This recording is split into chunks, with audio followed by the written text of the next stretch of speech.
নমস্কার বন্ধুরা, good morning, সুপ্রভাতম,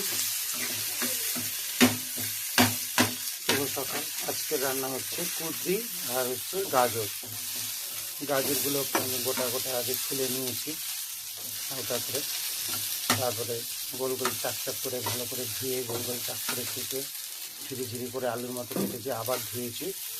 তারপর আমি কুঁদরিগুলোকে ধুয়ে আগে গোটা গোটা ধুয়ে ভালো করে 2-3বার পরিষ্কার করে নিয়ে তারপরে আমি চাক চাক চাক চাক করে কেটেছি। আর এই গাজরটাকে আমি তেলে হালকা আগে ভেজে নিচ্ছিলাম, কেন গাজর টাইম লাগে হতে। একদিকে কাটছি আর একদিকে দিচ্ছি পাটে পাটে, সেইভাবে দিয়ে ঢেকে অল্প আগে আমি করছি। এখন হাই ফ্লেম দিয়েছি, কুঁদরিগুলো দিয়ে দিয়েছি, এর সঙ্গে দিয়ে দিয়েছি সর্ষের তেল, আর একটুখানি একটা বড় পেঁয়াজের 4 ভাগের 1 ভাগ একটু ছিল, ওটা দিয়ে দিয়েছি, কুচিয়ে দিয়েছি। জিরের গুঁড়ো দিয়েছি, ধনের গুঁড়ো, নুন, হলুদ দিয়েছি।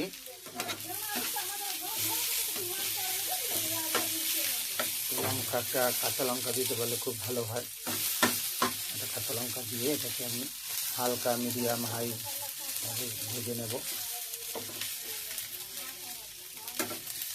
তো একটু টাইম লাগে, গাজর ভাজতেও টাইম লাগে, আর কুঁদরিটাও কেন জল থাকে কুঁদরিতে।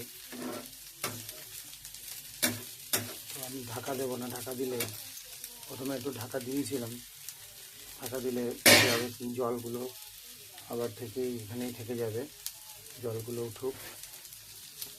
তো এইভাবে আমি ভেজে নিচ্ছি। এখন একটা কাঁচা লঙ্কা দেবো আমি, নাহলে একটুখানি গুঁড়ো লঙ্কা দিয়ে দেবো কাঁচা লঙ্কা না থাকলে।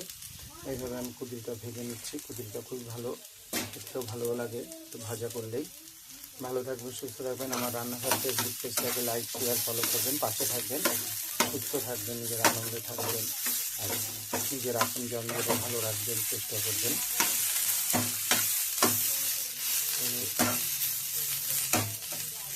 নমস্কার, জয় হিন্দ, জয় ভারত।